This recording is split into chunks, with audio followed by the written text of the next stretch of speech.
Speak to motoring journalists and you'll find they all have one thing in common. Most of them at one point or another have owned a Mazda MX-5, and there's three very good reasons for that.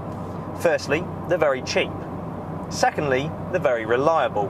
And thirdly, they're damn good fun.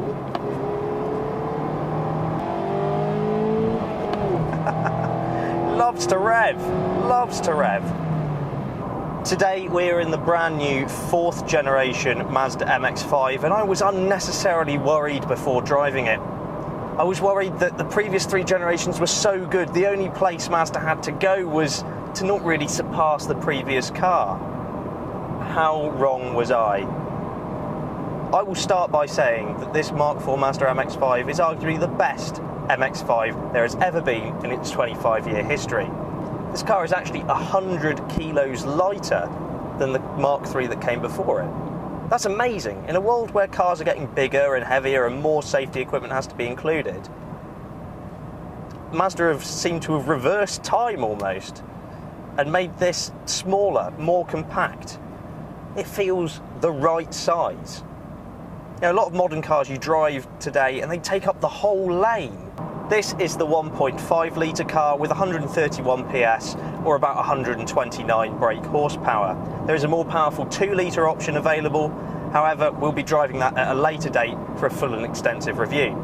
I wanted to focus on this less powerful 1.5 because this is grassroots sports cars, and for £18,500 you can have this car with its 1.5 litre engine. I just wanted to see whether that captures the pure essence that is MX-5, that is that whole man and machine interaction.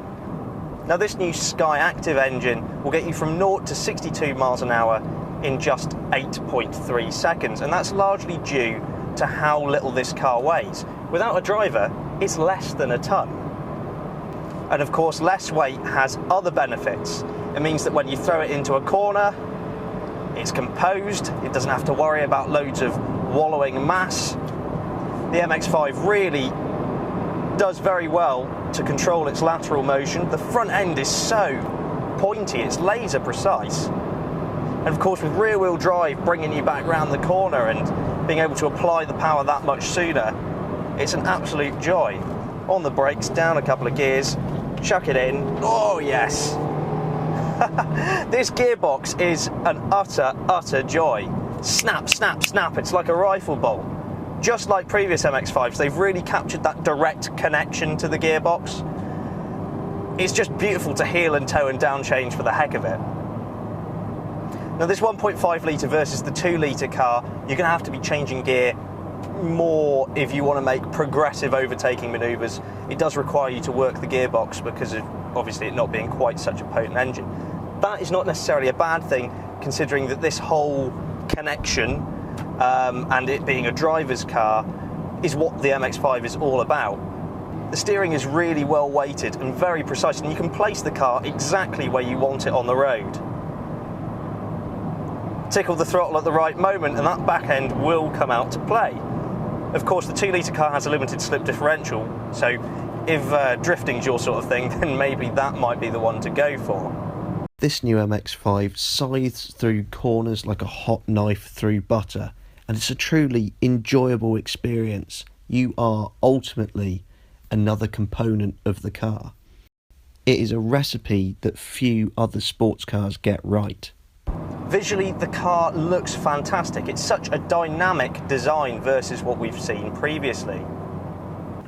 The bonnet with its sharp edges could almost pass for a piece of origami, and the rest of the car just looks so proportionally right. Long bonnet, short rear overhang. It looks great and so thoroughly modern, with the roof up or down.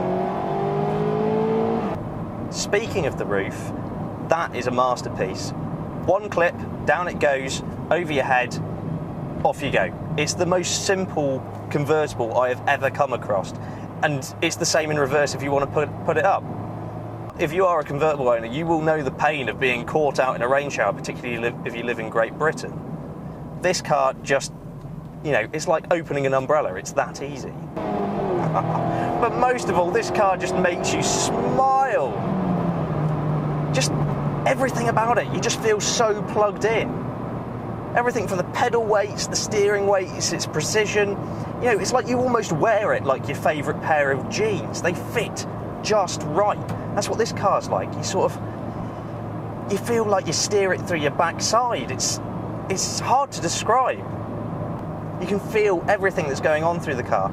Okay, the ride, yes, is going to be firmer than your average hatchback. It's a sports car, you've got to give it that. But overall, it's actually quite compliant. These 16-inch alloy wheels of the 1.5 means there's a considerable amount of rubber between you and the road. So it actually absorbs lumps and bumps not too bad at all. Now, the interior of this specific car is in its top specification, so we've got leather, heated seats. It also comes with Mazda's ergonomic and easy-to-use infotainment system, as well as further detailed stitching and even speakers in the headrests of the car provided by Bose. But at its core, regardless of its trim level, the MX-5 has again got the basics right, and that's one of the things that we've always really liked about it. So the seating position, your hip point or the H point, really nice and low in the car, and you feel like you're bolted into the chassis. The steering has rake adjustment but no reach, which is a little downfall, but then I think that's part of the contribution to weight saving. We've got these really nice supportive bolstered seats. And another nice touch is that the body colour actually comes inside on these inserts here in the door. Just sort of makes it the inside and outside feel one, really. Heading further back, you have a reasonable boot. It'll fit a couple of bags in it. Obviously, you're not going to be doing the monthly freezer shop in that, but it's more than enough for you and your partner to maybe go away for the weekend. You know, there's just something that feels so pure about this car. It's very honest. It's so refreshing to have these days. So many modern cars are busy trying to fill every sort of niche going, and the MX-5 has come up and gone, do you know what? You do you, and I'll do me. And that's what I love about this thing. It doesn't try to hide anything. It's just all about the experience.